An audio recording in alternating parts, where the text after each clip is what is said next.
kung bang yung isang problem na nakikita ko, yung naging efficient ba yung naging efficient ba yung charge nito para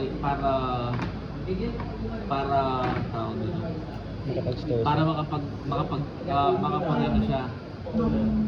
makapag-drive siya ng isang or makapag-energize siya ng isang makapag-energize siya or makapag-produce siya ng energy doon sa goal niya. Actually, sir, sinunod namin siya, sir. Gamit ng principal na VA, sir, para... Isa sa mga problem mo yun. Naging enough ba siya? So, ang mangyayari nun, through testing, sasagutin niyo yun yung tanong na yun. Kasi medyo, di ba, tricky question, medyo tricky kasi ito at new. Di ba? So, ito okay. Ngayon, yung pangalawang SOP ninyo, yung bang device nila is nakapag-supply siya is naging enough ba na nakapag-generate siya na. Gets nyo siya? Parang naging enough to generate yung desired voltage na Is the way kailangan generate.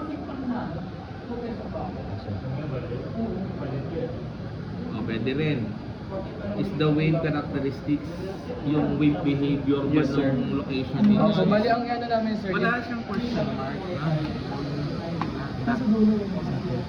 Pero kasi yung dito, sir, Wala yung question mark. kailangan na, gusto namin malaman. Kunyari, if low tide ba, gaano kaya yung bilis? Kasi di ba, sir, ang kami dito, yung hampas na wave sa namin, sa boil namin, kasi yun siya magproduce. So, kinukonsider Nangyayari namin. ngayon yan. Kung itong napag-usapan nating tatlo na to, gawin nyo siyang statement. I-statement. So. Yun yung magiging objectives ninyo. Gagawin nyo siyang statement. Ito, di ba, question siya? Yes. Para sasabihin namin, sir, Basta i-convert nyo siya ng statement. Tapos Okay. doon pa rin siya, sir, nag-start. Pag ganun lang naman yung umiikot eh. Di ba sabi ko sa inyo, una, mag-create ako ng method, di ba? Sa SOP ko, yung bang method ko is naging sufficient siya. Yes, sir. Okay. So, palitan nyo to. Ay, ito ba yun? Parang ito din na yun. Yan. Analyze. Yun. Kaya nyo bang gawin yung ganun? So yung parang, Yung una, itong ang sinasabi nyo dito, ilang oras siya magcha-charge, tama? Yes, sir. Pangalawa, yung bang, ano ba sinabi ko dito? Enough ba? Efficient ba na yung mag-generate? Kaya naman, di ba? Kasi malalaman yun kapag nabuo nyo yun at nag-true testing kayo, malalaman niyo, di ba? Yes, sir. Pangatlo, yung characteristics ng wave. Yes. Doon sa testing na yon, mapuprove ninyo na kapag nakapag-generate siya ng energy, nasagot na yung pangatlo ninyo. Yes, sir. Medyo simple lang nga talaga sila eh. Simple lang talaga sila. Yung pag-generate yung medyo Oo. prototype. So ganun lang. Pero ito, sabi ko nga sa inyo, yung objective ninyo at saka yung statement ninyo, gawin yung ganun. More on. Itong SOP na to, gawin yung statement. Bali, i-connect na namin dito, sir. Yes. Parang ano na, Yung parang statement. Ito tama to eh. To determine the interval, blah blah blah blah. Kung ano yung sinabi ko dito na isa. Parang sagot na to dito, sir. Bali, ito yung magiging guide namin para paano masagot yung nandito. Yun yung objectives nyo, di ba? Objectives. Is sagutin nyo to. Okay. Okay, get sir. Bali, magiging tatlong Tatlo ano. lang, ngunit for marami. Bali, Ito, sir, huwag namin. Wala nang mga sub-sub. Bali sir, kunyari, dito sa number 1, kailangan namin to determine, to analyze, to assess. Ganun din dito sa tatlo. Hindi. Ito na yun. Ito na nga yun. Okay. Ito na nga yung 1, 2, 3 na yun dito. Gawin nyo siyang statement. A statement, okay. I-paraphrase nyo siya ngayon, gawin nyo siya ng statement. Buong na- statement na to. SOP, Para gagawin niyo siyang siyang magiging, ang objectives para place yung problem na to, gagawin nyo siyang objective. Pag nilagay nyo siya dito, ang dating niya objective siya. Okay, sir. Sige. Okay. Balikan kasi ginawa namin. Una namin kasi sa sir. Supposedly, ito talaga nauuna. At supposedly, dito pa lang sa pinagawa ko dito, malalaman nyo na eh. Tapos sir, yun ang problem. Eh, binigyan mo na kayo ng problem dito. So ngayon, magiging yung goal, dito nyo mabubuo yung objectives niyo dito sa introduction na sinabi ko sa inyo. Okay. Kasi dito pa lang sinabi ko na sa inyo, ito yung problem. Tapos yung second, existing. Diba? Tapos ngayon, nagpo-propose kayo ng new thing. Ngayon, ang pinag-uusapan ng objective of the study, yung device niyo mismo. As a Siya device yung na sagot. mag-focus. Okay. Yan, sagot.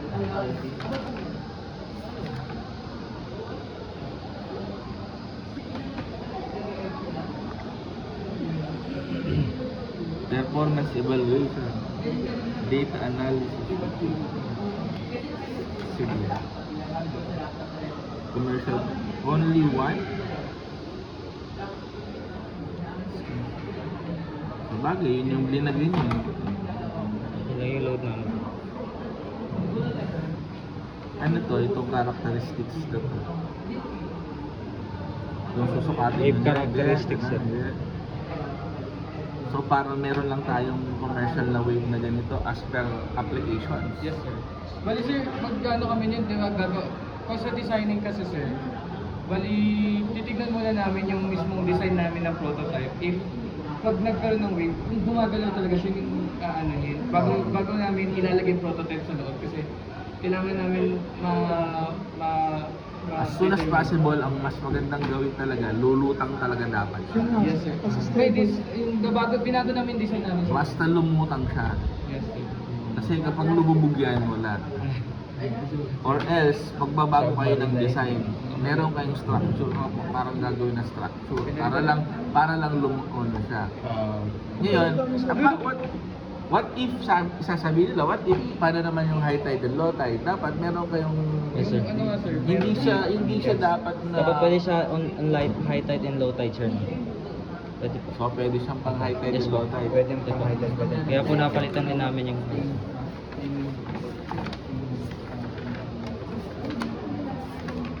May theoretical na sir. After mo studies. Ilagyan ko theoretical concept.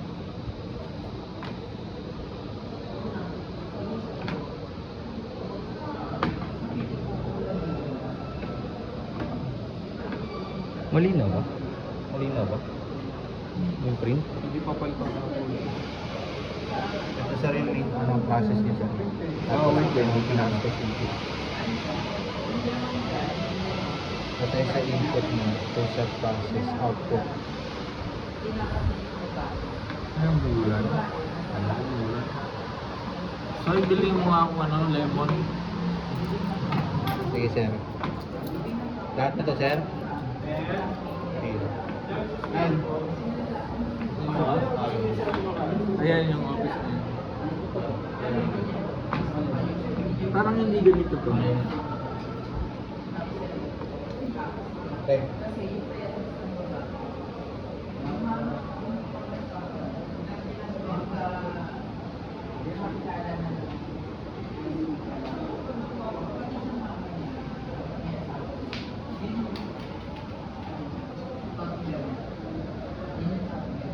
By ganito siya.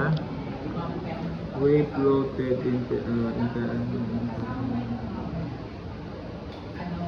hindi siya natapos dito. Na dapat, ano ba yung process nyo? Ito ba? After nito, saan after nito? Ito na, pag ganun. Ito na yung output Ito na yung buong process, sir. Pagdating dito, Kaya sir. after nitong process, dito na. Opo, sir. Kung lalagay kayo ng arrow. Doon kasi nilagay niya eh. So, tanggalin nyo to, tanggalin nyo dito, tanggalin nyo to. Ano lang to? Dapat naka-table, sir. Naka-table tapos Not sa loob yung box. necessarily naka-table siya. Magkakaroon lang siya ng separation. Bigyan nyo lang siya ng separation na categorized by input, categorized by process, categorized by output. So, ano yung mga ano ninyo? Ito siya, di ba? Tapos, magiging ano nyo ba to? Parang hindi. Ocean lang kayo. Ocean. Sir, Ocean wave lang kayo. Tapos, process ito eh. sa process ng plan, sir. Tingnan nyo, di ba? Di ba? Ang device ninyo, ang input niya, kailangan niya lang umuga. So, yun yung wave ninyo. O, ngayon, ano yung wave? Ano yung, ano pa yung, linear generator, electromagnetic, motion, di ba? AC to DC. AC to DC. Motion. So, yun lang muna. Tapos, charging component, Rectifier, sir. di ba? Oh. Tapos, yung output nyo na, ano ba yung output ninyo? Desired voltage. Ang output ninyo is magiging voltage. Ano siya? 12 volts. Di ba? Ang ganun.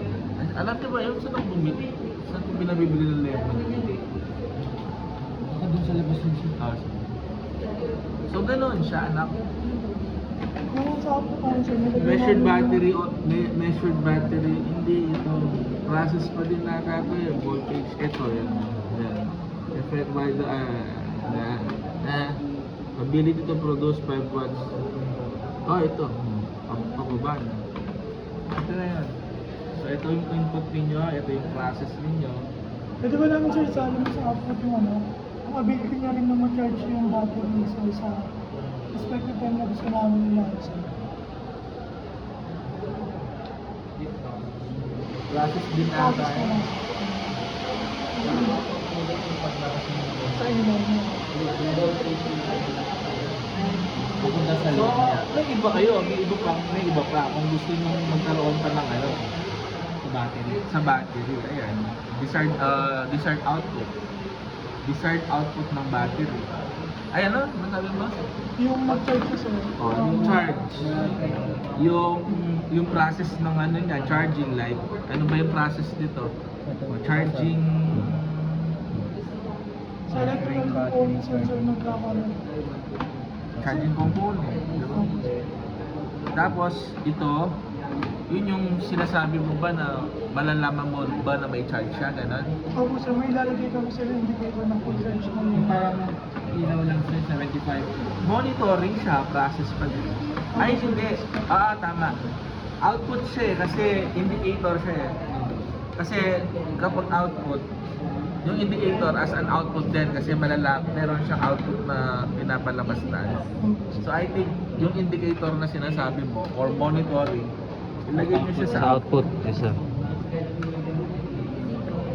Kasi yung ilaw namin na yun, sir, kasi baka ma-question kami kung gaano ba siya katagal yung ilaw eh. Hoy, So, ang balak namin talaga, sir, di ba yun naman talaga yung process, yun naman talaga yung ano ninyo, SOP ninyo. Gaano katagal, Wala yun, At sir. sir, kung gaano katagal mag-full charge yung battery, sir. Full charge yun sa battery yan. okay, ganito ang mangyayari dyan, anak. Yung design ng battery ninyo. First of all, yung load ninyo. Yun nga, sir. Ilang oras nyo ba siyang papaganahin? 12 hours kami, sir. Nakapit na Ah, lang, sir. sir. Ano kasi ang gagawin namin, sir? O yun, kung 12 hours nyo siyang papaganahin, 6 a.m. to 6 p.m. kasi yun yung day design, job. yung design ng battery, doon kayo magbabase sa design ng battery. Yun nga, sir. Actually, na-complete na namin siya, sir. Ang need namin na battery is yung 12,000 na milliampere Sensyo na. na battery na LiPo, sir. Ayun, pwede. Live po gagamitin ninyo? Yes, sir. Yung, May formula naman kami, sir, kung ano yung kailangan namin na characteristics ng battery, sir. Like yung kailangan machine. yun nga, kung sinasabi mo, kasi given na nga ito, na dapat yung design ng battery ninyo, consider nyo na dapat ito. Tsaka, ito din yung tanong na yan yung bang design battery ninyo is kailan siya mag-charge? Yes, sir. Yes, sir. Fully charged. Hanggang anong oras siya magpo-full charge? Yung design battery bank ninyo. Opo. Para yung ano ninyo, para yung output ninyo, malaman, ma-hit nyo yung target nyo na 12 hours. Malalayo ba kami, sir, kapag sinabi namin na may... Kasi ang goal lang talaga namin, sir, lang mapailaw yung LED na 5 watts. Kung tatanong pa kami, sir, na kailangan pa namin mapailaw ng 12 watts, medyo magiging mas process po. Eto nga, meron kayong design dapat kasi kaya nga ang goal ninyo, mag-harness lang ba kayo? Actually, that is proven already. Yes, ma'am. Now, paano nyo i-apply, saan nyo i-apply yung technology ito? Kaya nga, yun yung parang sinasabi ni Sir Paul, nag-harness nga kayo, ngayon, ano yung cause? Ano yung purpose? Ano yung purpose ninyo? Bakit kayo nag-harness ng energy sa wave? O, anong purpose ninyo? So, Coastal illumination, sir. now, itatanong niya sa board, itatanong sa thesis nito, ilang oras yan? Yun nga po, sir. Tapos tatanggalin mo yun. Sir, kasi ano sir, ang ano kasi Hindi naman namin, tatanggalin, sir. since, di ba, since gumagana siya, pero yung during night time, gumagana pa rin siya, tapos continuous pa rin nag-harvest kasi may wave pa rin ng gabi. So kailangan na namin ma-prove muna kung how long. Ano naman yun simultaneous naman yun. Di ba parang windmill din naman yan? Yes, Ang po. windmill din naman kahit gabi, maandar, nagpupundos siya. Basta, ma-reach niya lang yung velocity na hinihingi niya. Ngayon, yung sa inyo, kahit gumagana yung ilaw ninyo in the 12 hours, sa gabi, gumaganon-ganon pa din siya sa hindi naglo-load, hindi nag-high-tide. Continuous generating pa din siya. Ngayon, magbigay lang kayo, mag-prove lang kayo sa study ninyo na ng time hanggang kailan siya mag-full charge dapat. Or hanggang kailan mag-full charge yung design battery ninyo. Okay. Yun nga yun. 6 to 6. Now, hindi nyo naman siguro isasama yung battery doon sa lumulutang. Kasama yan, sir. Nag-design na kami ng sepio sa circuit, tapos sa... Baka hindi May nakadesign na po kami, sir. Nag-design na kami. May design. Patingin mo rin yung ano to, yung sample natin daw.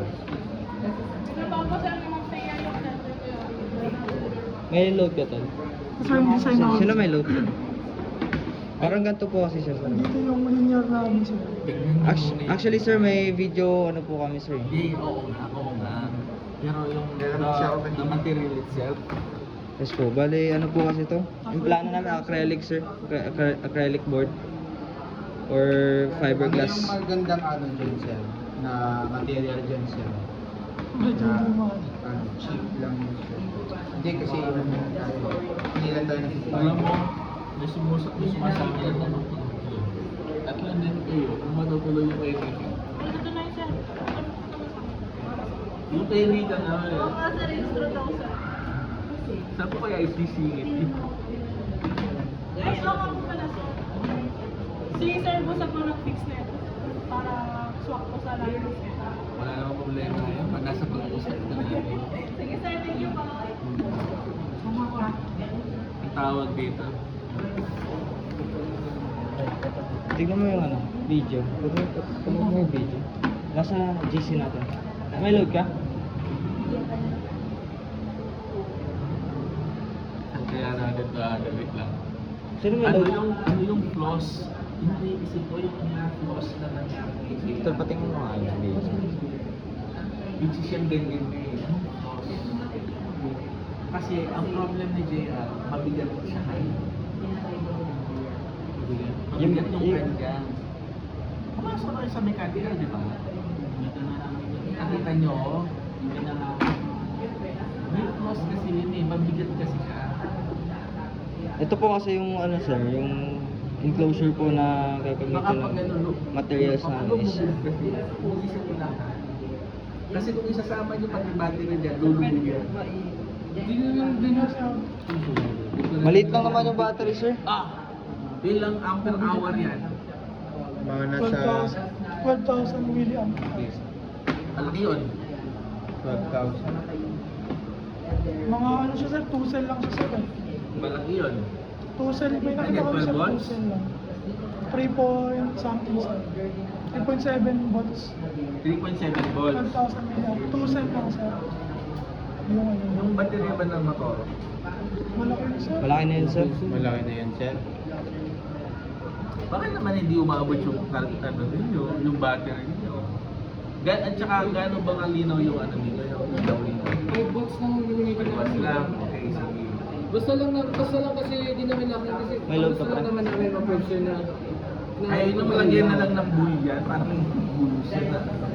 Sen, Yung ilaw yan, yung bull mismo. Yung ano, yung ang tawag dito, yung mismo ano niya. Ang tawag kasi doon sa hayop na yun. Pakita nyo na kasi yung ano, nandito sa pin. Sa pin. Kasi yung tawag doon sa obstruction line. Sa pin. Tata. Gilid. Di ba po ito? maliit lang sir, na kulay red. Oo, yung mali red. Yan. Yung parang indicator, warning. Parang yun din yung nakikita namin purpose yun sir eh. Kasi parang di ba sa mga coastal na pag medyo malayo, madilim na. Di ba sa ano, kung pupunta kayo na SM MOA, di ba? Kaso tinatabunan ng SM MOA.